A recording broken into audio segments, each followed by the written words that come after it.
La parole est à Madame Sonia de la Provôté pour le groupe Union centriste et pour 8 minutes.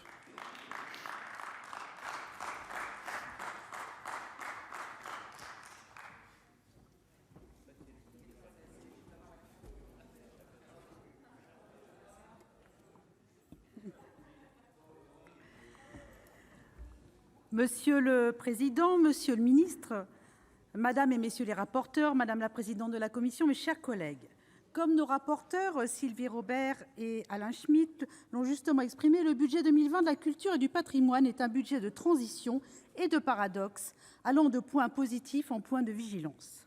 Tout d'abord, reposons ce postulat. Une politique culturelle nationale ne saurait se faire au détriment des politiques locales et inversement, les politiques locales ne sauraient exister sans une politique nationale portant une véritable vision. Même constat à propos de la politique patrimoniale, tout patrimoine classé, inscrit ou non, grand monument historique ou petit patrimoine vernaculaire participe d'un ensemble cohérent qui mérite une égale attention de l'État. Ainsi, le budget 2020 nous interpelle sur ce souci de maintenir cet équilibre entre territoires et ministères. Concernant la mission culture, les crédits sont en hausse, un soulagement dans un contexte de resserrement budgétaire. Si nous saluons bien évidemment cette évolution globale, certains sujets nous alertent. À propos de la transmission des savoirs, le programme 124, une part inédite des crédits est concentrée sur des priorités identifiées par le gouvernement, le pass culture et les microfolies, des actions qui doivent encore certainement faire leurs preuves. Les premiers résultats de l'expérimentation du pass culture n'en font pas l'outil véritable de démocratisation attendu. 10 millions d'euros supplémentaires sont prévus. Sur 29 en 2019, seuls 19 ont été consommés. L'augmentation se fait au détriment d'autres projets structurels du ministère, et cela a de quoi nous interroger. Quant aux microfolies, si là où elles sont installées, les bénéfices sont visibles, leur modèle reste aussi fragile, car fonctionnement et médiation sont à la charge des collectivités, et pour une commune rurale, c'est extrêmement lourd. Hormis ces deux projets assez budgétivores, les autres lignes budgétaires stagnent ou diminuent, dont celles qui irriguent les territoires. Les écoles d'art subissent une baisse de 14% pour les écoles territoriales, de 6% pour les nationales. La question du statut des enseignants n'est pas réglée. La fonction de recherche n'est toujours pas une priorité. Le plan conservatoire, bien qu'annoncé depuis 2 ans, n'a toujours pas abouti. Quant aux crédits déconcentrés, leur déclinaison locale reste encore l'objet de fortes disparités. Nous attendons les propositions du ministère pour une répartition plus juste et adaptée aux besoins sur le territoire national.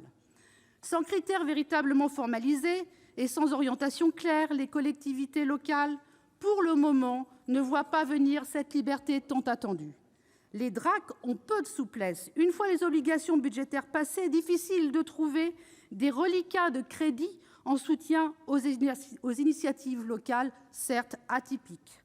Enfin, l'écrêtement des crédits destinés à l'éducation artistique et culturelle est une mauvaise nouvelle.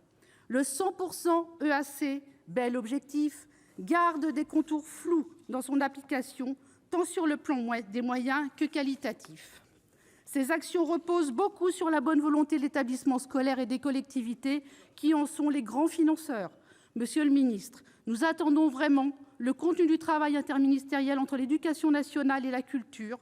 L'EAC à 100%, c'est quoi et pour quel coût ? Pour la création, le programme 131, même constat d'une répartition inégale des crédits sur le territoire. 7,5 millions d'euros pour le CNM, la Cité du théâtre est budgétisée à 7 millions d'euros en AE et en CP. Ces deux projets, même attendus, pèsent dans le budget.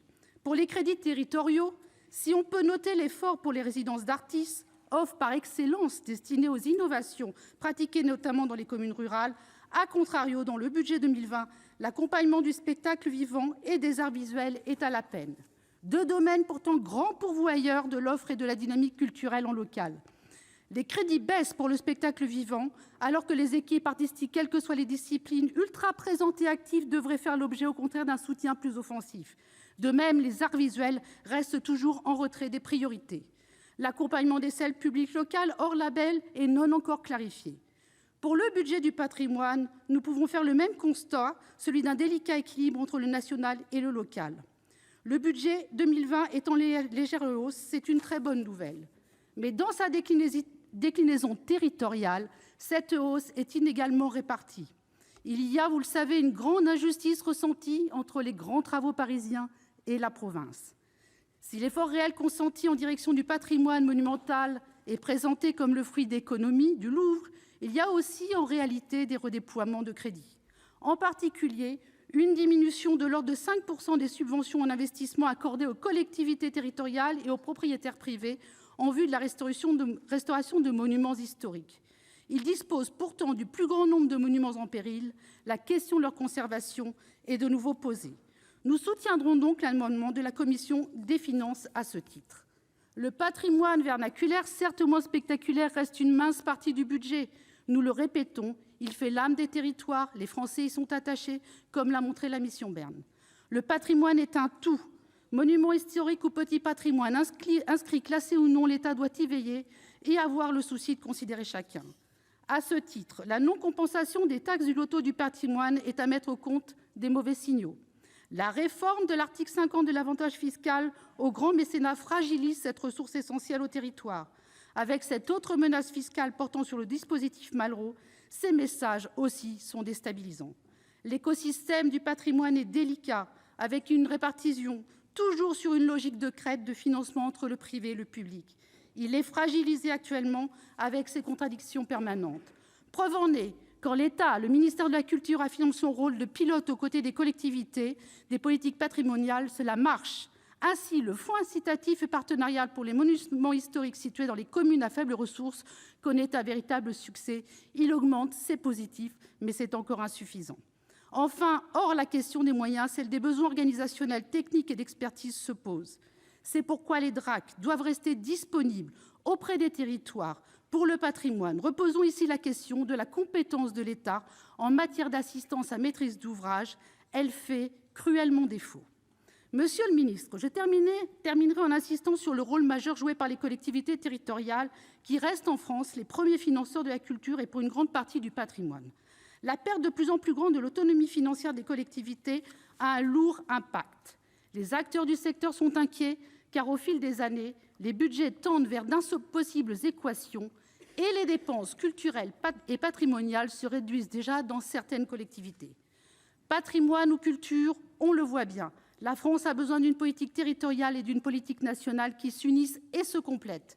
Décentraliser et déconcentrer plus, certes, cela signifie aussi assurer la cohérence nationale.